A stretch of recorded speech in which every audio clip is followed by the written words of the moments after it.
Hello student, good morning. English medium 7th standard chapter 10 अंदाज अपना अपना। हाँ तो बच्चों ओपन करो गवर्नमेंट हिंदी बुक चैप्टर 10 अंदाज अपना अपना। तो आज मैं तर्कपूर्ण सोचना या चिंतन करना, मनन करते हुए अपनी बात को प्रकट करना तार्किक चिंतन कहलाता है।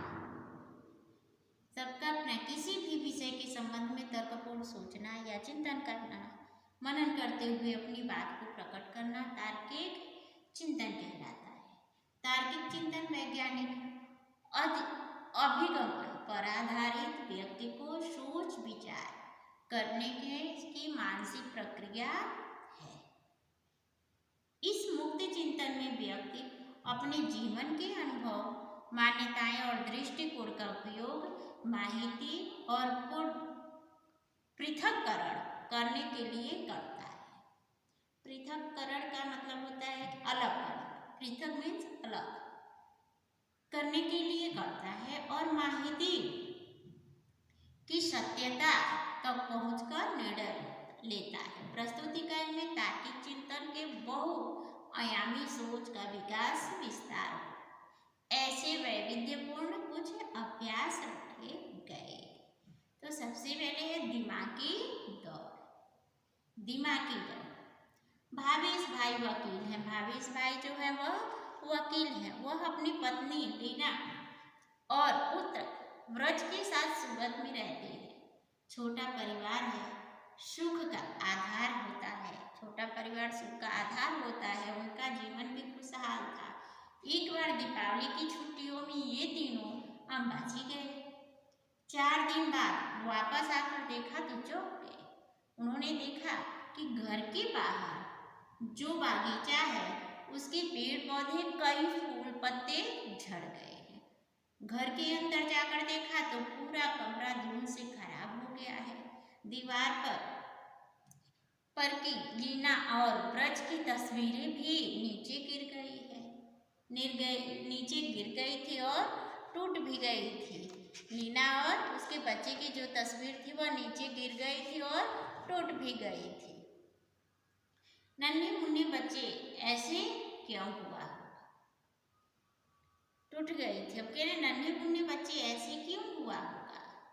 ऐसा क्यों हुआ होगा वे समझ नहीं पाए। आप बड़े अक्लमंद हैं, आप ही उन्हें बताइए कि ऐसा क्यों हुआ। आप ही उन्हें बताइए। तो भावेश भाई के घर की हालत देखकर लगता है कि बाहर जोर से आंधी आई होगी। उनके घर की हालत देखकर के लगता है कि जोर की आंधी आई होगी और वेंटिलेशन से हवा के साथ साथ धूल भी घर में आ गई होगी। भूकंप का हल्का सा झटका, ये भी हो सकता है भूकंप का हल्का सा झटका आया हो। खिड़की खुली रह गई होगी, दरवाजा खुला रह गया होगा। चोर आया होगा और जल्दबाजी में कुछ चुरा कर चला गया होगा। बड़े चूहे ने अंदर घुसकर शरारत की होगी। परेश भाई किसान हैं, उनकी पत्नी हीरल बहन नर्स है। एक दिन सुबह सुबह हीरल बहन ने पानी के नल के नीचे जल्दबाजी में एक मटका रखा। बाद में नल चालू किया और रसोई घर में चाय बनाने चली गई। चाय बनाने के बाद जब वापस आकर देखा तो मटका खाली था, उसमें पानी ही नहीं था। हीरल बहन अपने आप पर हंसने लगी। अब मेरे समझदार दोस्त, अब आप ही बताइए कि ऐसा क्या हुआ होगा कि मटका खाली रह गया। हीरल बहन के मटके में पानी नहीं आया क्योंकि पानी नहीं आया क्योंकि नल में पानी बंद हो गया होगा या मटके में दरार होगी, मटके के पेंदे में छेद होगा, मटका ठीक नल के नीचे नहीं रखा होगा, मटके पर गलती से ढक्कन रख दिया होगा या मटका उल्टा रख दिया होगा। बहुत सारे कारण हो सकते हैं कि ये सभी कारण है, इसलिए उनके मटके में पानी नहीं आया। सीजन 2 गमले लाई, उसमें तुलसी के पौधे थे। सेजल 2 गमले ले आए, उसमें तुलसी के पौधे थे। दोनों पौधे लंबाई, चौड़ाई और ऊंचाई में समान ही थी। 1 महीने बाद दूसरे गमले का पौधे बड़ा हो गया, जबकि पहले गमले का पौधा अब भी उतना ही था। दोनों बराबर थे, तो 1 महीने बाद एक गमले का जो पौधा था वो बड़ा हो गया और दूसरे गमले का पौधा उतना ही रह गया जितना 1 महीने पहले था। अब भोले भोले बेजाबाज दोस्त, ऐसे कैसे होगा? आप ही बताइए। सेजल के पहले गमले का पौधा नहीं बढ़ा, क्योंकि वह गमले में पौधा प्लास्टिक या नकली होगा, उसमें पानी की कमी रही होगी या उसे जरूरी हवा और प्रकाश नहीं मिले होंगे। किसी ने पौधे को काट दिया होगा, पौधे गमले में से मिट्टी निकाल दी गई होगी, पौधे के गमले में से मिट्टी भी निकाल दी गई होगी, या गमले में उचित खाद नहीं डाली गई। नेक्स्ट है तर्क की लगाम, कल्पना के घोड़े। तर्क की लगाम और कल्पना के घोड़े। तर्क की लगाम और कल्पना के घोड़े। तो तर्क की लगाम और कल्पना के घोड़े में क्या?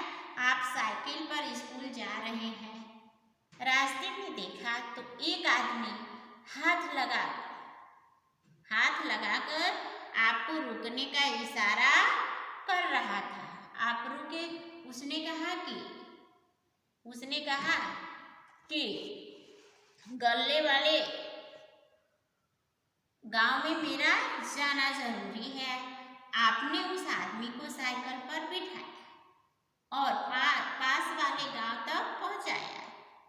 वहां जाकर आपको पता चला कि एक जादूगर का कार्यक्रम होने वाला है और वह आदमी उसका सहायक है। उस आदमी ने आपको जादू के खेल देखने का अनुरोध किया, पर पाठशाला पहुंचने में देरी हो जाएगी, यह सोचकर आपने मना कर दिया उसे। वह आदमी ने सारी बात जादूगर की बताई। जादूगर ने खुश होकर के आपको करामती चश्मे दिए और कहा कि इसे पहनने में से तुम सबको देख पाओगे और कुछ भी कर पाओगे। कुछ भी उस चश्मे को पहन करके आप कर पाओगे, तुम्हें कोई देख नहीं पाएगा। कुछ भी करोगे आपको कोई देख नहीं पाएगा। इसका असर 1 हफ्ते तक रहेगा। आप चश्मा लेकर वापस अपने गांव की पाठशाला में आए, वहां से घर गए।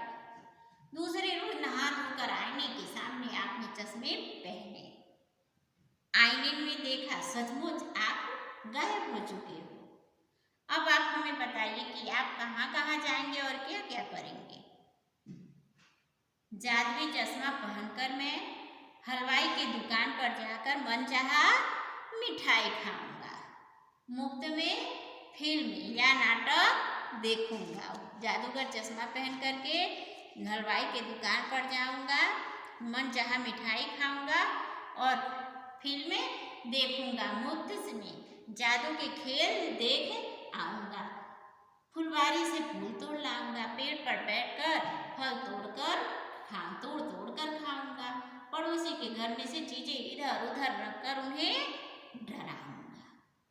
पूरे दिन की पढ़ाई में खेल कूद के बाद रात में आपकी आंख लगकर नींद में आपने एक सपना देखा। आप घूमते घूमते बहुत दूर निकल गए। आप नदी पहाड़ों के अद्भुत सौंदर्य में लीन हो गए हैं। आपको पता भी नहीं चला और आप चलते चलते जंगल में पहुंच गए। एकाएक आपके सामने एक शेर आ गया। शेर को देख करके आपको होश आया और आप घबरा गए। मारे डर के आंखें बंद कर दी। आपने ईश्वर को याद किया और कहा, काश मेरे पास पक्षी की तरह पंख होते, तभी चमत्कार हुआ और आपके हाथ की जगह पंख उगाए। आप उड़कर वापस घर आए। आप बड़े खुश थे। जान भी बच गई और पंख भी मिल गए। सपना टूटा। आपने नींद से आंखें खोली। आपने पाया कि आपको हकीकत में हाथों की जगह पंख मिल गए। मेरे परिंदे दोस्त, अब बताइए कि आप कहाँ कहाँ जाएंगे और क्या क्या देखेंगे, क्योंकि अब तो आपको हाथ की जगह पंख मिल गया है। उड़ने के लिए पंख मिल जाने पर मैं आसमान में बादल के पास जाकर उन्हें देखूंगा। मैं पक्षियों से मित्रता करूंगा। मैं पक्षियों के साथ उड़ने की शर्त लगाऊंगा। मैं उड़कर बाजार की चीजें तोड़कर बाजार की चीजें ले आऊंगा। मैं पेड़ों पर बैठकर फल तोड़कर खाऊंगा। मैं पहाड़ों पर जाकर आनंद मनाऊंगा। मैं दूर रहने वाले मित्रों से के घर जल्दी पहुंच जाऊंगा। मैं जंगल में जाकर शेरों तथा बाघों को नजदीक से देखूंगा। इस बार आपकी मजेदार और अनोखी कसौटी होने वाली है। एक बड़ा जहाज आपको निर्जन द्वीप पर ले जाने वाला है। वहाँ केवल मिट्टी, कंकड़, पत्थर और समुद्री प्राणी ही हैं। अब बुद्धिमान दोस्त आप बताओ, वहाँ एक हफ्ते तक सुख चैन से रहने के लिए आपने साथ क्या क्या ले जाएंगे, इसकी सूची बनाइए। तो आप क्या क्या ले जाएंगे? द्वीप पर सुख चैन में रहने के लिए हम अपने साथ काफ़ी ढेर सारे कपड़े ले जाएंगे। खाने के लिए बिस्किट, पॉपकॉर्न, सेब आदि सूखे खाद्य पदार्थ ले जाएंगे। बादाम, काजू, अंजीर, फल आदि मेवा भी ले जाएंगे।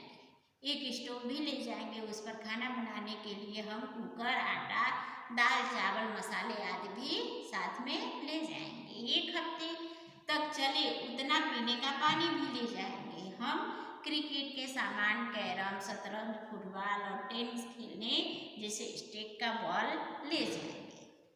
पढ़ने के लिए रोचक और ज्ञानवर्धक पुस्तकें भी ले जाएंगे। एक कॉपी ले जाएंगे जिसमें उस द्वीप में मिलने वाली वनस्पतियों, जहाँ के पक्षियों, प्राणियों के बारे में प्राप्त जानकारी लिखेंगे। रक्षा के लिए छोटी बंदूक भी ले जाएंगे। मैं क्यों मानूं? कुछ विज्ञापन में प्रकाशित खाद्य विधानों को गौर से पढ़िए और उस पर वाद विवाद कीजिए। अब नए पैक में नंबर 1, अब नए पैक में नंबर 2, शौक बड़ी चीज है। नंबर 3, पहले इस्तेमाल करें फिर विश्वास करें। यहाँ पेट्रोल ही नहीं, विश्वास भी मिलता है। हम सिर्फ गहने ही नहीं बनाते, रिश्ते भी बनाते हैं। पकाते हैं रसोई, परोसते हैं प्यार। अब इस पर आपको विज्ञापन बनाना है। तो अब नए पैक में हम खरीदेंगे क्योंकि नया पैक आकर्षक है, नया पैक टिकाऊ है, वस्तु का दाम भी पहले से कम है, वस्तु की गुणवत्ता में भी सुधार है। शौक बड़ी चीज है, उस पर मुझे अच्छे खाने, कपड़े पहनने और खेलने का शौक है। शौक पूरा करने के लिए मैं पैसों की परवाह नहीं करता। शौक जिंदा दिली आदमी की पहचान है। शौक पूरा करने के लिए मैं दूर भी जा सकता हूँ। शौक पूरा करने के लिए ही तो जिंदगी का मजा है। पहले इस्तेमाल करें फिर विश्वास करें। इस्तेमाल करने पर ही तो विश्वास होगा। विश्वास होगा तो ही अच्छी बिक्री होगी। अच्छी बिक्री होगी तो ही इस विज्ञापन का लाभ मिलेगा। यहाँ पेट्रोल ही नहीं, विश्वास भी मिलता है। आजकल हर चीज मिलावटी होती है। यहाँ पेट्रोल में मिलावट नहीं की जाती। हम सिर्फ गहने ही नहीं बनाते, रिश्ते भी बनाते हैं। एक ही जगह गहने बनवाने से एक दूसरे से अच्छी जान पहचान हो जाती है। परस्पर विश्वास बढ़ता है। पैसे के लेन देन में सहूलियत हो रहती है। गहरी मित्रता भी हो सकती है। पकाए हैं रसोई, परोसते हैं प्यार। पकाते हैं रसोई और परोसते हैं प्यार। हम स्वादिष्ट और पौष्टिक भोजन के लिए वहाँ जाते हैं। एक बार खाकर तो देखिए हमारे यहाँ का रुचिकर भोजन के स्वाद के साथ हमारी आत्मीयता भी अनुभव करें।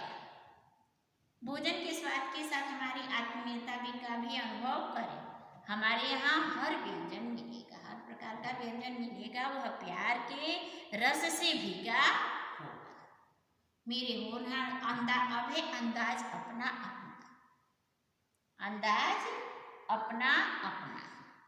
मेरे होनहार दोस्त।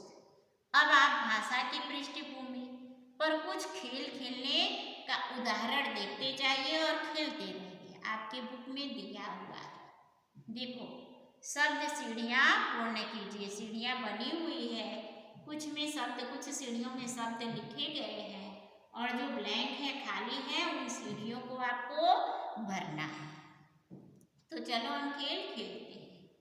जैसे पहली सीढ़ी में है भारत, क्या पे ना भारत। फिर स से शुरू करेंगे तमाशा, फिर स से शुरू करेंगे सालिन, फिर न से शुरू करेंगे नसीब, फिर ब्लैंक में भरेंगे बहादुर।